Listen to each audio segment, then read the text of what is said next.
ఏసే పరిష్కారము అనుదిన Bible television కార్యక్రమం ప్రేక్షకులందరికీ యేసుక్రీస్తు వారి అత్యున్నతమైన నామమున వందనాలు. ప్రభువునందు ప్రియ దేవుని బిడ్డలారా, నేటి దినము పాస్టర్ కారుపాటి శ్యాన్సాగర్ గారి ద్వారా సామెతల గ్రంథమును ధ్యానం చేసుకుందాము. మీరందరూ బైబిల్తోనూ నోట్బుక్తోనూ సిద్ధపడి ఉండండి. గడిచిన మంగళవారము మేము మీకు అందించిన క్విజ్ నెంబర్ 164లోని ప్రశ్నలు, వాటి సమాధానాలు ముందుగా నేను చదువుతున్నానండి. మీరు రాసిన సమాధానాలతో వాటిని సరిపోల్చుకోండి. క్విజ్ నెంబర్ 164 మొదటి ప్రశ్న: దేనిని సంపాదించుట కంటే జ్ఞానలాభము పొందుట మేలు? దీనికి సమాధానము అపరంజి. రెండో ప్రశ్న: ఎవరి పెదవుల నుండి తేనె కారును? దీనికి సమాధానము జారస్త్రీ. మూడవ ప్రశ్న: యెహోవాకు అసహ్యమైనవి ఎన్ని కలవు? దీనికి సమాధానము 6. నాలుగో ప్రశ్న: ఆలోచన చెప్పుటయు లెస్సైన జ్ఞానమునిచ్చుటయు నా వశము. రిఫరెన్స్ వ్రాయండి. దీనికి సమాధానము సామెతల గ్రంథము 8వ అధ్యాయము 14వ వచనము. ఐదో ప్రశ్న: ఎవరి ఎడల ఆయన దయచూపును? దీనికి సమాధానము దీనుని ఎడల. అలాగే క్విజ్ నెంబర్ 165లోని ప్రశ్నలు కూడా నేను చదువుతానండి, తొందరగా రాసుకోవడానికి ప్రయత్నం చేయండి. ఈ క్విజ్ నెంబర్ 165 9వ అధ్యాయం నుండి 12వ అధ్యాయం వరకు ఉన్న అధ్యాయాల మధ్య ఇవ్వబడిన ప్రశ్నలు. మొదటి ప్రశ్న: జ్ఞానము తన నివాసమునకు ఎన్ని స్తంభములు చెక్కుకునినది? జ్ఞానము తన నివాసమునకు ఎన్ని స్తంభములు చెక్కుకొనినది? రెండో ప్రశ్న: ఎవరు తన తల్లికి దుఃఖము పుట్టించును? ఎవరు తన తల్లికి దుఃఖము పుట్టించును? మూడో ప్రశ్న: యెహోవా ఎవరిని ఆకలిగొననీయుడు? యెహోవా ఎవరిని ఆకలిగొననీయడు?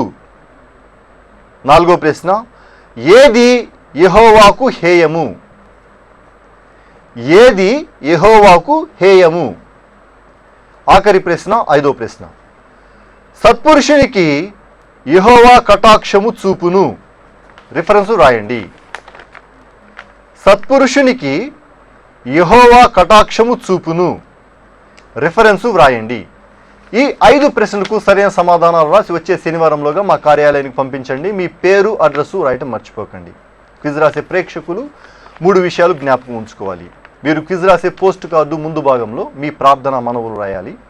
అలాగే వెనక భాగంలో ఖాళీ ప్రదేశంలో పైన క్విజ్ నెంబర్ వేసి క్రింద 5 ప్రశ్నల సమాధానాలు రాయాలి. అడ్రస్ విభాగంలో పాస్టర్ కారుపాటి శాంతిసాగర్ గారు, ఏసే పరిష్కారము, వేదరాజు సినిమా హాల్ వద్ద, పత్తేబాద, ఏలూరు అని వ్రాయటం మర్చిపోకండి. క్విజ్ నెంబర్ 164కు మాకు సమాధానాలు రాసిన వారు పత్తేబాద నుండి వై సరోజిని, పమ్మి హన్నమ్మ, పెమ్మరాజు కామేశ్వరి, కె దుర్గాభవాని, శాంతినగర్ నుండి M Praveen Kumar, Oliva Elizabeth, V Shikhamani, Anisha, Chrissy, S Suresh Kumar, Agadalanka నుండి వెండ్రపాటి ఇందిరాకుమారి, జయమంగళ రూతు, బి ఎస్తేరురాణి, పోతునూరు నుండి కొమ్మారెడ్డి అకుల ప్రిస్కిల్లా, నవాబుపేట నుండి సిహెచ్ గోపాలరావు, డిజే దీక్షితాబాయి, జేవియర్ నగర్ నుండి K Kumari, J Jayaprada, T Shantaratnam, Vennavallivaripeta నుండి బేతాళ దీవెనమ్మ, గన్ బజార్ నుండి ఈహెచ్ రత్నవేణి, ధర్మాజీగూడెం నుండి వరిగంజి క్రాంతి, పల్లె యెహోషువ సుజాత, లంకపేట నుండి వై ప్రేమ ఆల్బర్ట్, టైటస్ నగర్ నుండి మేడిపల్లి సుమలత, శనివారపేట నుండి వై రేఖ, భీమడోల్ నుండి రొక్కాల మేరీ అపరంజమ్మ, తంగెళ్ళముడి నుండి బి నాగేశ్వరరావు, మంజుల, రాఘవాచార్య వీధి నుండి రాచేటి నవనీతం, దార్ల సుకుమారి, బాలయోగి వంతెన నుండి గుర్జాల నిర్మల బాబురావు, జమ్మలమూడి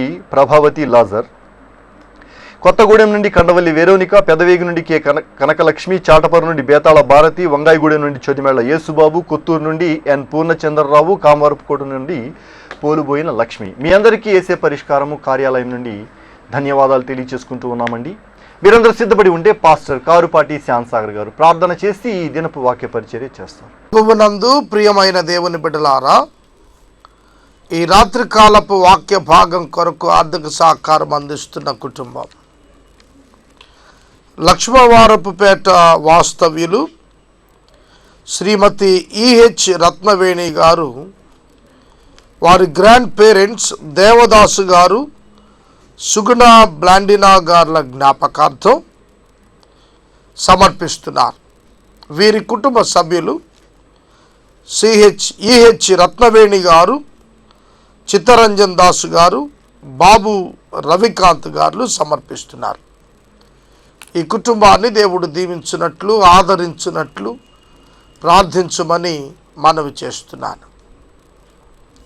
ప్రార్థన చేసుకుని వాక్య ధ్యానం ప్రారంభించుకుందాం. దయచేసి తలలు వంచండి, ప్రార్థనలో ఏకీభవించండి. మమ్మలను మిక్కిలిగా ప్రేమిస్తున్న మా ప్రియ పరలోకపు తండ్రి, మీ పరిశుద్ధ ఘన నామమునకు స్తోత్రాలు అర్పిస్తున్నాం.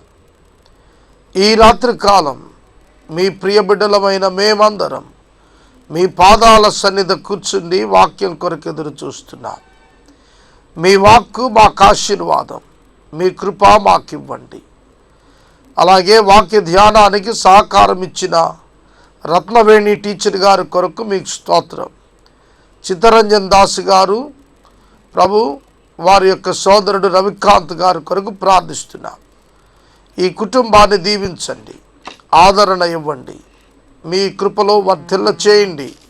ప్రభు, ఈ రాత్రి కాలం మీ వాక్య ధ్యానం ద్వారా మమ్మల్ని అందరినీ దీవించి ఆశీర్వదించండి. ఘనత, మహిమ, ప్రభావాలు మీరు పొందమని మా రక్షకుడైన యేసుక్రీస్తు ప్రభువు పేరిట ప్రార్థించుచూ ఉన్నాము తండ్రి, ఆమెన్.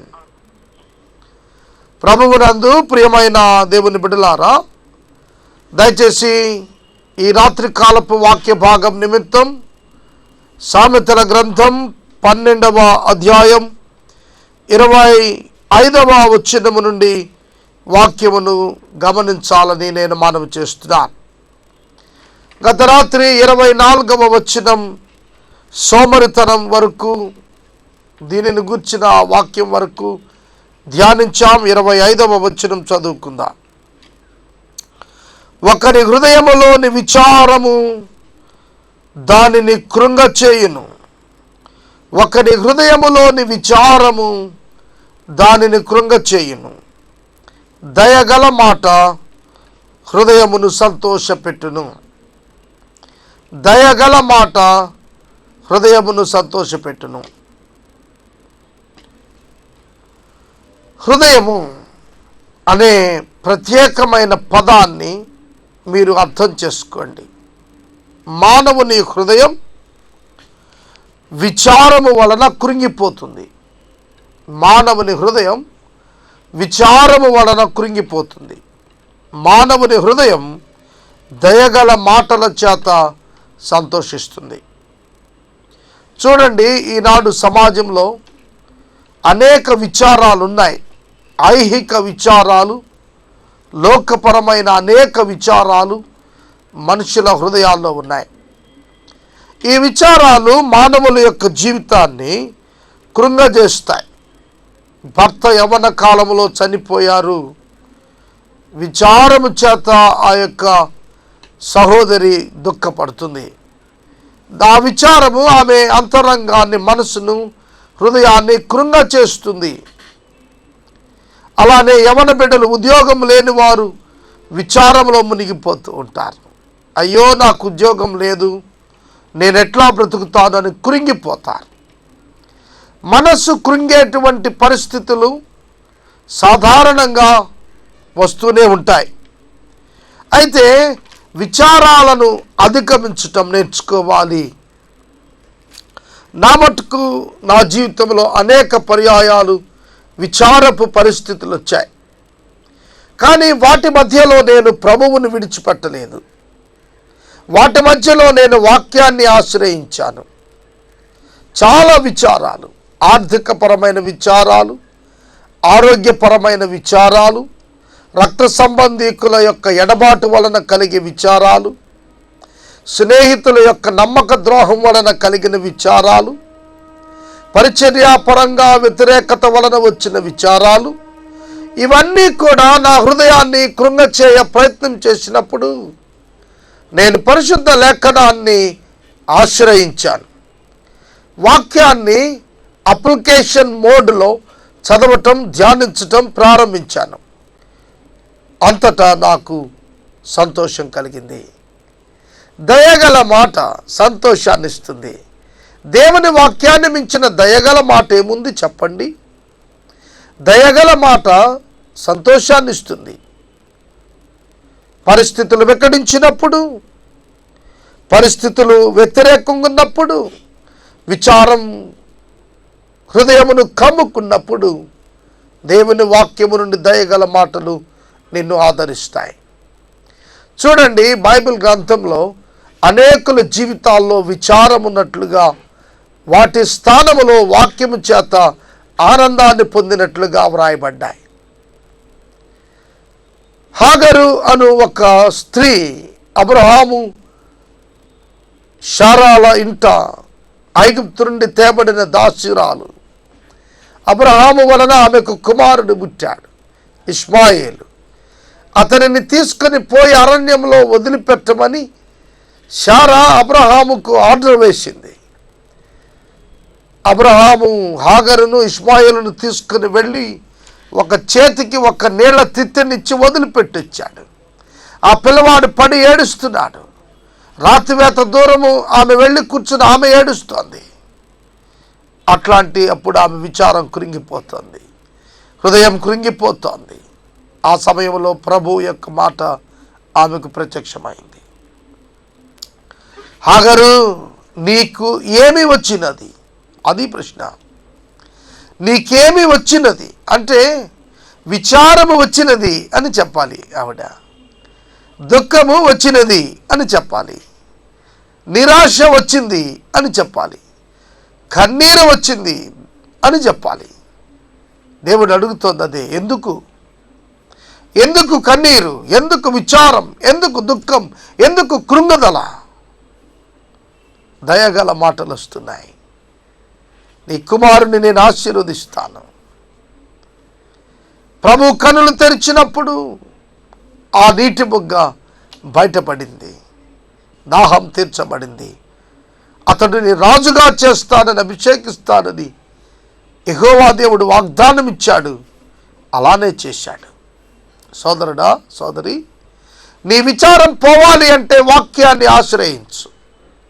వాక్యములో విచారం గల వ్యక్తుల విచారం చాలా సులభంగా తొలగిపోయిన అనుభవాలు ఉన్నాయి.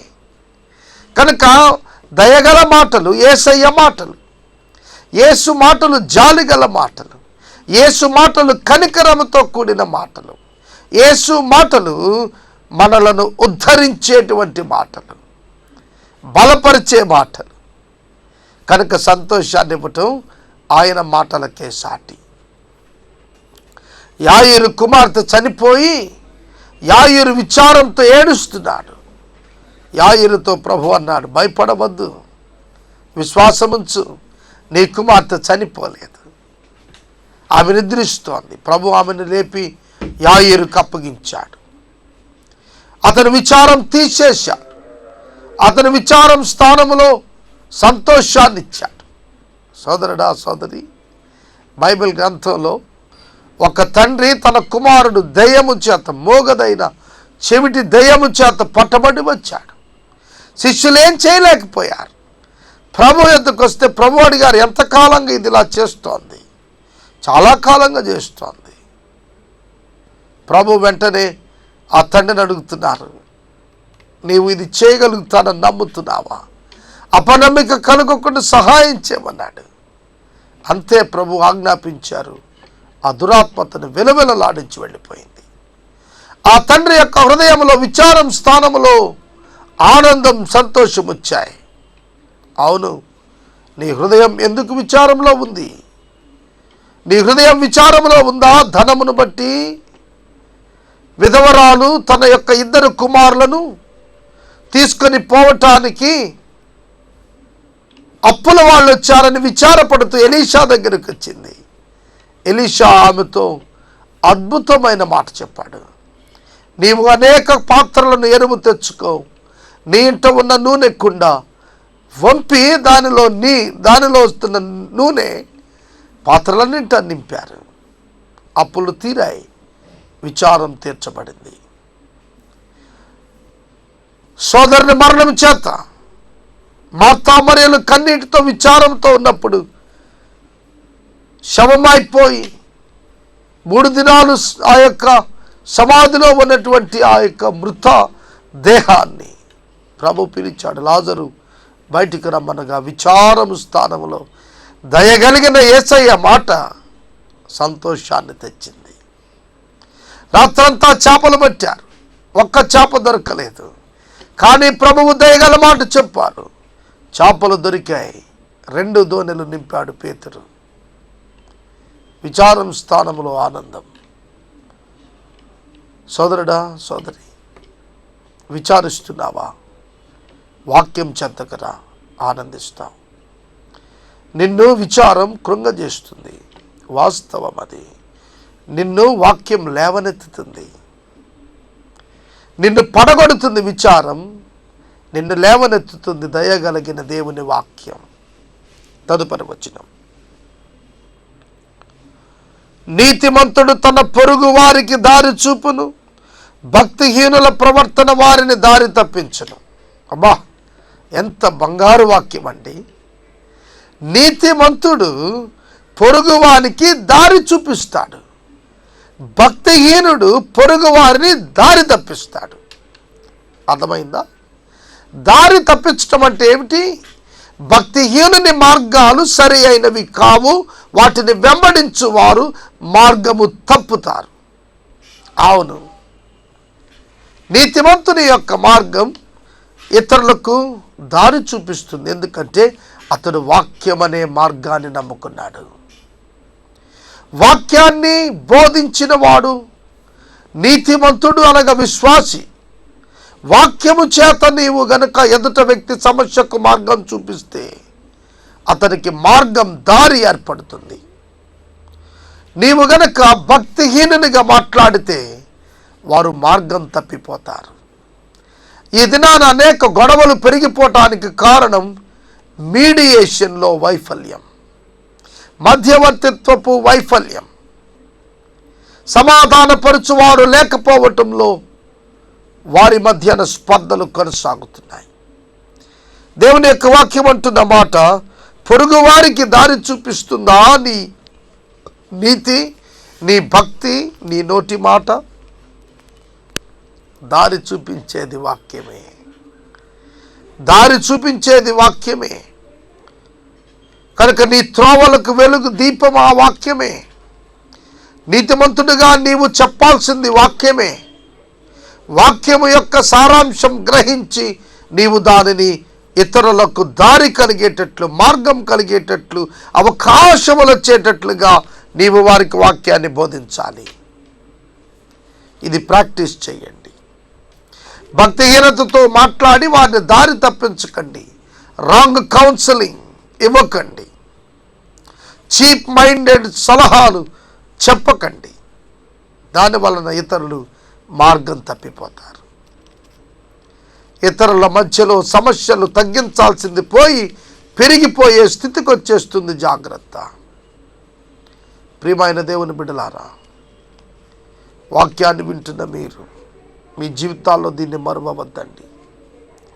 ప్రభువు మిమ్మలను ప్రేమించాడు, మిమ్మలను ఆశీర్వదించాడు. మీరు ప్రభు బిడ్డలుగున్నారు. ఇతరులకు దారి చూపించండి. ఇతరులకు వారి కార్యాలు సంపూర్తి చేసుకోవటానికి మార్గాలు కలుగు చేయండి, సహాయం చేయండి. ప్రభువు మీకిచ్చిన ఆధిక్యత వలన, మీకున్న అధికారమును బట్టి మీ సోదర సోదరీలను ప్రభువు యొక్క మార్గమైన శిలువ మార్గములో ప్రవేశపెట్టండి. ఆయనను చూచే నేత్రాలు కలుగునట్లుగా వారి కొరకు ప్రయాసపడండి. వారికి యేసు రక్షకుడు అనే మార్గాన్ని బోధించండి. ఎంతో ఆశీర్వదించబడతారండి. భక్తిహీనుల ప్రవర్తన వారిని దారి తప్పిస్తుంది. అహీతోపేలు భక్తిహీనుడు, కుట్రదారుడు. దావీదు కుమారుడిని అబ్షాలోమును మార్గం తప్పించేశాడు. ఎంత విచిత్రం! రాజకుమారుడు రాజును నమ్మక పరుని నమ్మటం ఏమిటండి? వాడు భక్తిహీనుడు, మాటలు చెప్పాడు, కబుర్లు చెప్పాడు. రాజకుమారుడు నమ్మి తిరుగుబాటు చేశాడు, నష్టపోయాడు, చనిపోయాడు. సోదరుడా, సోదరి, భక్తిహీనులు మార్గం తప్పిస్తారు. జాగ్రత్త. భక్తిహీనులు ఇచ్చే సలహాలు లోకములో అభివృద్ధి కొరకు వారు విలువలు వదిలిపెట్టి సలహాలు ఇస్తారు. చాలా జాగ్రత్త. పోగొట్టుకుంటాం. కనికరం దేవుడిస్తున్నాడు, దూరం కావద్దు. ప్రభువుకు సమీపంగా ఉండటం మనం నేర్చుకుందాం. పరిశుద్ధ లేఖన భాగములో 27వ వచనములో అంటాడు, సోమరి వేటాడినను పట్టుకొనడు, చురుకుగా ఉండుట గొప్ప భాగ్యం. మా చిన్నప్పుడు ఒక ఆయన ఒక కథ చెప్పేవాడు. 2 అన్నదమ్ములు సోమరులు ఉన్నారు. ఒక అన్నగారు వెనకాలే తమ్ముడు గారు నడుస్తున్నారు. ఒక చాలా పెద్ద డబ్బు మూట అన్నగారికి కనపడింది. వెంటనే సోదరుని పిలిచి చెప్పాడు, అరే డబ్బు మూటనా అని చెప్పాడు. వారిరువురు కలిసి కొంచెం దూరం వెళ్ళారు. వెళ్ళిన తర్వాత ఒక ఫ్రూట్స్ షాప్ వచ్చింది. ఆ ఫ్రూట్స్ షాపులో చెరొక 1 డజన్ చక్కెరకేళి పొలాలు తిన్నారు. తిన్న తర్వాత అన్నయ్య అన్నాడు తమ్ముడితో, ఒరేయ్ డబ్బులు చెల్లించు అని అన్నాడు. అదేమిటి, నా దగ్గర ఎక్కడున్నాయి డబ్బు, నీ దగ్గర కదా ఉన్నాయి, నువ్వు చెల్లించు అన్నాడు. అదేమిటి, నా దగ్గర లేవే. అన్నదమ్ములు ఇద్దరు పోట్లాడుకుంటున్నారు. నీ దగ్గర ఉన్నాయి కదా అంటే నీ దగ్గర ఉన్నాయి కదా. అసలు విషయం ఏమిటంటే, అన్నగారు తమ్ముడితో అన్నాడు, ఇదిగోరా డబ్బులు మూట అన్నాడు, కానీ వంగి తీయలేదు. వెనకాల తమ్ముడు కూడా అవునన్నయ్య డబ్బులు మూట అన్నాడు, కానీ వంగి తీయలేదు. సోమరి. పెద్దవాడు తీయలేదు, చిన్నవాడు తీయలేదు. ఒకడు తీస్తాడని మరొకరు అనుకొని ఇద్దరు ఆ డబ్బులు మూట అక్కడే వదిలేశారు. ఇంకోటి తీసిపోయాడు. వారు పొలాలు తిన్నందుకు డబ్బులు కట్టే వరకు తన్నారు వ్యాపారులు. సోమరులు తమకొచ్చిన అవకాశాలు విడిచిపెట్టుకుంటారు. సోమరులు తమకివ్వబడిన అవకాశ భాగ్యాలను కాలదన్నుకుంటారండి. దేవుడు ప్రేమ గలవాడై అనేక అవకాశాలు ఇస్తున్నాడు. ఇది మనుషులు కండ్లు తెరుచుకొని చూడలేకపోతున్నారు. సోమరిపోతులు వేటాడినా పట్టుకోరు. ఎంత అసహ్యమండి ఇది. వేటాడారు, జంతువు దొరికింది, పడిపోయింది, అయినా దాన్ని పట్టుకోడు. బద్ధకం, ఇన్కంప్లీట్నెస్, ఎక్కడ పూర్తిగా పనిచేయని తత్వం. చాలా విచారం. నా మటుకు నేను అనేక పర్యాయాలు నన్ను నేను గద్దించుకున్నాను. సోమరితనం విడువు, నీ పని నువ్వు చేసుకో, ఇతరుల పని కూడా వీలైతే చెయ్యి. సోమరి వేటాడినా పట్టుకొనుడనే వాక్యం అనేక సార్లు నాకు వ్యక్తిగతంగా గుచ్చుకుంది. వాక్యం వింటున్న మీకెన్నడూ గుచ్చుకోలేదా? మనం చాలా యాక్టివ్గా ఉన్నాం అనుకుంటాం, కానీ చిన్న చిన్న పనులలో సోమరితనంలోకి వస్తాం. ప్రియమైన దేవుని బిడ్డలారా, అట్లా ఉండద్దు. ఎలర్ట్గా ఉండండి, మెలకువగా ఉండండి, యాక్టివ్గా ఉండండి. చాలా అవకాశాలను సంపాదించుకోండి, పోగొట్టుకోకండి. తర్వాత అన్నమాట చురుకుగా ఉండటం గొప్ప భాగ్యం. చురుకుగా ఉండటం గొప్ప భాగ్యం. దాన్ని మించిన ధనం లేదు. ఫిజికల్గా, స్పిరిచువల్గా కూడా అప్లై చేసుకోండి. ఫిజికల్గా చురుకుగా ఉండటం నిజంగా ఎంతో భాగ్యం. ఒబేసిటీ వచ్చిన వారికి బాగా అర్థమవుతుంది చురుకుగా ఉండటం ఎంత భాగ్యమో. ఒక సూట్ కేసు మోసుకోలేడు, ఒక బ్యాగ్ మోసుకోలేరు, ఇంటిలో సొంత పనులు చేసుకోలేరు. మందమైపోయిన దేహంతో ఏమి యాక్టివ్గా ఉంటాడు? ఉండలేడు. చురుకుగా ఉండట భాగ్యం, భౌతికంగా ఆధ్యాత్మికంగా కూడాను.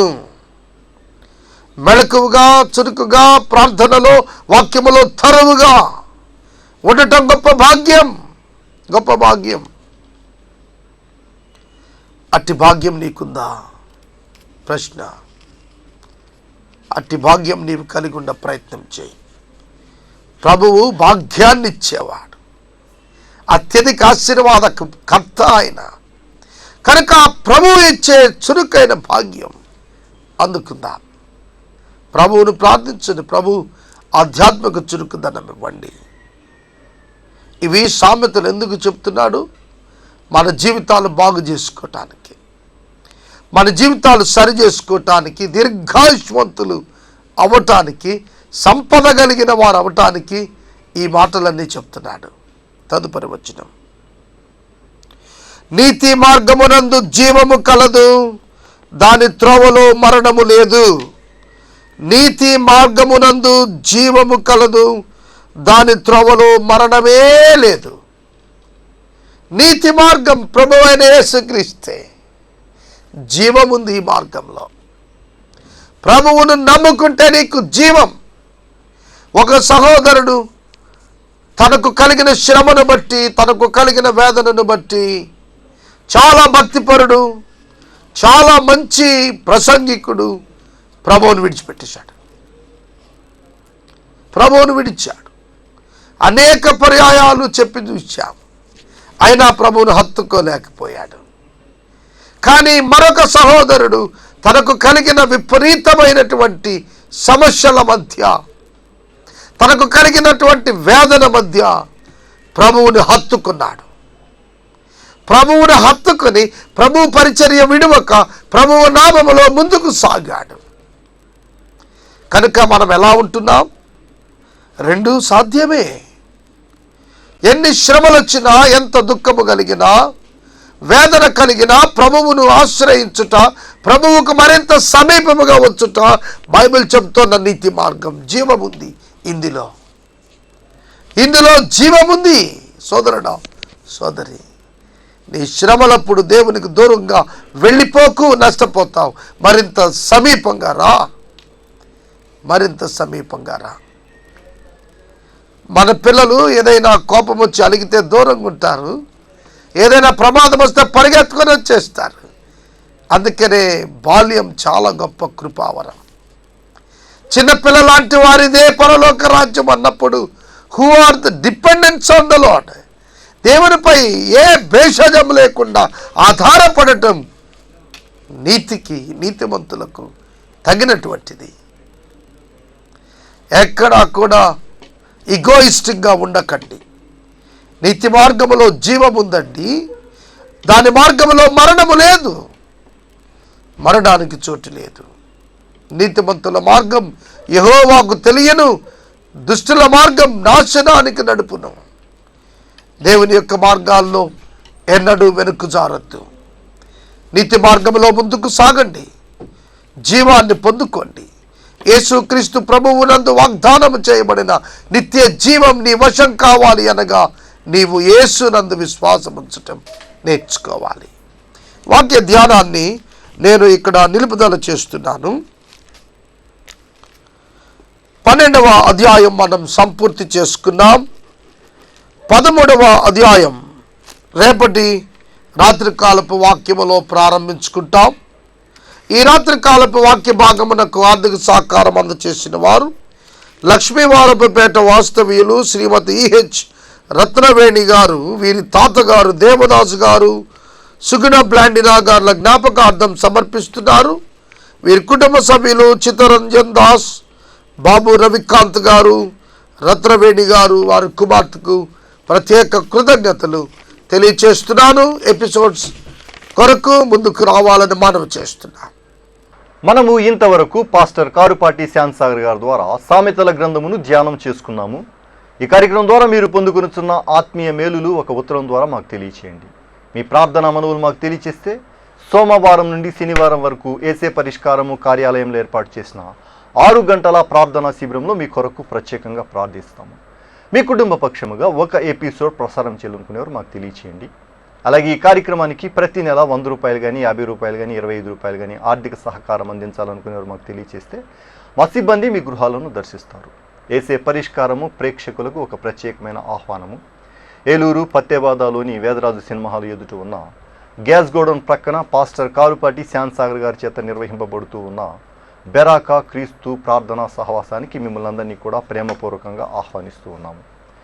ఆదివారపు ఆరాధన ఉదయం 10 గంటల నుంచి 1 గంట వరకు ఉంటుంది. క్విజ్ నెంబర్ 165కు 5లోని ప్రశ్నలు మరోసారి చదువుతున్నానండి, తొందరగా రాసుకోవడానికి ప్రయత్నం చేయండి. ఈ క్విజ్ నెంబర్ 165 9వ అధ్యాయం నుండి 12వ అధ్యాయం వరకు ఇవ్వబడిన ప్రశ్నలు. మొదటి ప్రశ్న, జ్ఞానము తన నివాసమునకు ఎన్ని స్తంభములు చెక్కుకునినది? జ్ఞానము తన నివాసమునకు ఎన్ని స్తంభములు చెక్కుకునినది? రెండో ప్రశ్న, ఎవరు తన తల్లికి దుఃఖము పుట్టించును? ఎవరు తన తల్లికి దుఃఖము పుట్టించును? మూడో ప్రశ్న, యెహోవా ఎవరిని ఆకలిగొననీయడు? యెహోవా ఎవరిని ఆకలిగొననీయడు? నాలుగో ప్రశ్న, ఏది యెహోవాకు హేయము? ఏది యెహోవాకు హేయము? ఐదో ప్రశ్న, సత్పురుషునికి యెహోవా కటాక్షము చూపును. రిఫరెన్సు వ్రాయండి. సత్పురుషునికి యెహోవా కటాక్షము చూపును. రిఫరెన్సు వ్రాయండి. ఈ 5 ప్రశ్నలకు సరైన సమాధానాలు రాసి వచ్చే శనివారంలోగా మా కార్యాలయానికి పంపించండి. మీ పేరు, అడ్రస్సు రాయటం మర్చిపోకండి. ముగింపు ప్రార్థన ఆశీర్వాదాలతో ఈ కార్యక్రమాన్ని ముగించుకుందాం. ప్రార్థన చేసుకుందాం. క్విజ్ రాసిన బిడ్డల కొరకు ప్రార్థించండి. ఎపిసోడ్ స్పాన్సర్స్ కావాలి, ముందుకు రండి. మమ్మల్ని మిక్కిలిగా ప్రేమిస్తున్న మా ప్రియ తండ్రి, మీకు వందనాలు. వాక్యము విన్న బిడ్డలను దీవించి రక్షణ భాగ్యం కలిగించండి. సామెతల గ్రంథపు వాక్య ధ్యానాలు ముగిసే లోపల యవ్వనుల యొక్క నియమావళి ప్రవర్తన కొరకు నాయన స్థిరపరచబడినట్లు సహాయం చేయండి. యేసు ప్రభువు పేరిట అడుగుచున్నాము తండ్రి, ఆమెన్. మన తండ్రి అయిన దేవుని ప్రేమ, కుమారుడైన యేసయ్య కృప, పరిశుద్ధాత్మ దేవుని యొక్క అన్యోన్య సహవాసం సదాకాలము మనకు తోడై ఉండును గాక. ఆమెన్.